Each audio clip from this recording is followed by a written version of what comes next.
اور خوبصورت وہاں پہ درخت ہے، خوبصورت موسم ہے، ٹھنڈی ہوائیں چل رہی ہوتی ہیں، اور آپ وہاں پہ پھرنے کے لیے گئی ہیں، یہ نہیں کہ آپ کو کسی نے پھینکا ہے، وہاں پہ آپ پھرنے کے لیے گئی ہیں، اور اچانک آپ کو کوئی خبر دیتا ہے کہ اب آپ واپس گھر نہیں جا سکتے، آپ پہ کیا بیتے؟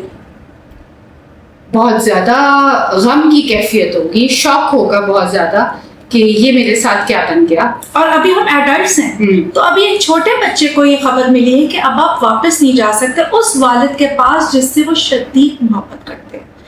تو میں as a parent, as an adult سوچتی ہوں کہ کیا بیتی ہوگی ان کے اوپر، کہ اب ان کو کہہ دیا گیا واپس نہیں جا سکتے، اور ان کی کیا سچویشن ہوگی کہ انہوں نے وہ بات ایکسیپٹ کر لی کہ وہ بچے تھے، وہ کوئی پراپر پروفٹ نہیں بنے تھے، وہ کوئی پراپر بڑے ایڈلٹ نہیں تھے، وہ کوئی بڑے انسان نہیں تھے، لیکن انہوں نے جب اللہ نے ان کو وحی بھیجی انہوں نے ایکسیپٹ کر لی. جی مس بینا، یہاں سے جو بات میں سبق لے رہی ہوں وہ یہ ہے کہ حضرت یوسف چونکہ ایک پیغمبر کے بیٹے تھے تو ان کو پتا تھا کہ اللہ تعالیٰ کی رضا کے لیے اپنی خواہش کو سرنڈر کرنا پڑتا ہے. لیکن آپ کو لگتا سمجھ اتنا چھوٹا بچہ یہ بات سمجھ سکتا ہے؟ ہمارے بھی آس پاس بہت چھوٹے بچے ہوتے ہیں، ہم دیکھ ہی رہے ہیں آج کل بچوں کو، اور ہم بھی بچے ہوتے تھے. کیا ہمارے میں اتنی انٹیلیجنس یا ہمیں اتنی میچورٹی تھی 11 سال کی عمر میں کہ ہم کہیں بس ہمیں کہہ دیا اور اب ہم گھر نہیں جا سکتے، اب ہم گھر نہیں جائیں؟ نہیں، میچورٹی تو ظاہر ہے وہ انہوں نے آگے پیغمبر بننا تھا تو ان کی جو تربیت تھی وہ اور طریقے سے کی گئی ہوگی، لیکن اسٹل بہرحال تھے تو بچے ہی. تو جب میں یہ سین امیجن کرتی ہوں اپنے دماغ کے اندر کہ وہ کنویں میں ہوں گے اور ان کو یہ میسج آ گیا کہ اب آپ نے گھر نہیں جانا، تو میرا دل بہت انزائٹی فیل کرتا ہے. تو میں اس بات پہ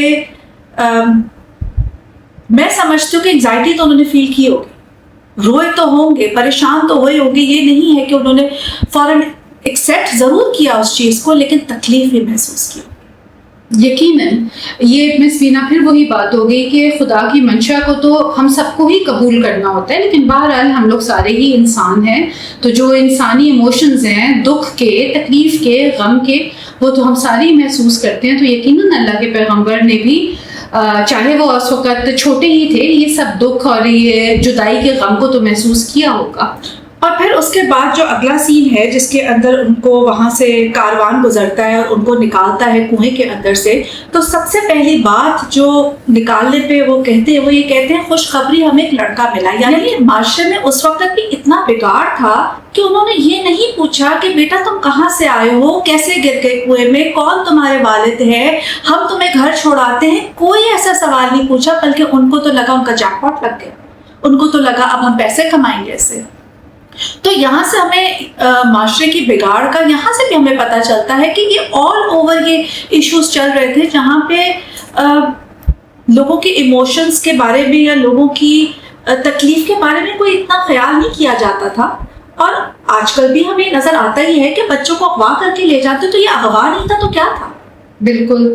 کنویں میں سے جب انہوں نے نکالا تو وہ ان سے پوچھ بھی سکتے تھے کہ بیٹا آپ کون ہو، آپ کا گھر کہاں ہے، ہم آپ کو گھر پہنچا دیتے ہیں، لیکن انہوں نے اس بچے کے اندر اپنا منافع ہی دیکھا کہ ہم اس کو بازار میں لے جا کر بیچ دیں گے. تو بالکل مس بینا یہ بات آپ کی ٹھیک ہے کہ دنیا میں اچھے اور برے ہر طرح کے ہی لوگ ہوتے ہیں. اس وقت بھی اچھے اور برے لوگ تھے، آج بھی ایسے ہی ہیں. کبھی جب ہم تکلیف میں ہوتے ہیں تو بعض لوگ ہمیں ایسے ملتے ہیں جو ہماری تکلیف میں ہماری دلجوئی کرنے کی کوشش کرتے ہیں، اور کبھی کبھار ایسے لوگ بھی ملتے ہیں جو ہماری تکلیف میں سے کچھ اپنے بینیفٹ کے بارے میں سوچتے ہیں. تو آئی تھنک یہ بڑا ایک کی پوائنٹ ہے کہ لوگ تو ہمیشہ سے ایسے ہی رہے ہیں، اچھے بھی رہے ہیں، برے بھی رہے ہیں. یہ اب ہماری چوائسیز ہیں کہ ہم نے کون سا رستہ اختیار کرنا ہے. اب ایک اور چیز صبر نوٹ کرے، جب ان کو کنویں میں سے نکالا اور انہوں نے کہا کہ خوشخبری ہمیں ایک لڑکا ملا، حضرت یوسف اسمارٹ تھے، ان کو اتنا تو سمجھ آ گیا تھا کہ اب میں غلام ہی بن کے جاؤں گا. ابھی بھی ان کے پاس ٹائم تھا کہ وہ وہاں سے بھاگ نکلتے، ابھی بھی ان کے پاس وقت تھا کہ وہ بول پڑتے. ظاہر ہے کاروان تھا، بہت سارے لوگ تھے، وہ کہیں نہ کہیں کوشش کر سکتے تھے بھاگنے کی. ایسا تو نہیں تھا کہ ان کو گھر کا راستہ نہیں آتا تھا، بھاگ سکتے تھے.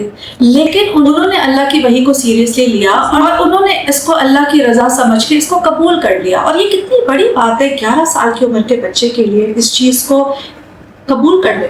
اور جب ان کو کنویں سے نکالا تو ان کو اپنے کاروبار میں کہیں چھپا لیا، بالکل خزانے کی طرح. خزانہ کس طریقے سے چھپایا جاتا ہے؟ پوشیدہ کر کے چھپایا جاتا ہے، اس کو لیئرز میں چھپایا جاتا ہے، اس کو اندھیرے میں چھپایا جاتا ہے. اس کا مطلب یہ ہے جو مجھے سمجھ آتی ہے کہ ان کو ایک اندھیری جگہ سے نکال کے دوسری اندھیری جگہ پہ ڈال دیا گیا. اور یہ بہت لمبا سفر تھا، کنعان سے لے کر مصر تک. کوئی میں امیجن کرتی ہوں کہ تقریباً 20 دن کا سفر ممکن ہے ہوگا، اور اس 20 دن کے سفر کے اندر حضرت یوسف بالکل ایک اندھیری جگہ کے اندر پھر سے بند. ایک 11 سال کا بچہ، پھر سے میں بار بار 11 سال کا بچہ اس لیے ریپیٹ کرتی ہوں کیونکہ میں ایک ایڈلٹ ہونے کے ناطے میں اتنا خوفزدہ ہو جاتی ہوں یہ باتیں سن کے. تو 11 سال کے بچے کے اوپر کیا بیتی ہوئے گی. بے شک ان کو اللہ کی طرف سے پتا تھا کہ وہ سیف ہیں، لیکن خوف تو ہوگا، ڈر تو ہوگا ان کا کہ میرے ساتھ کیا بننے والی ہے.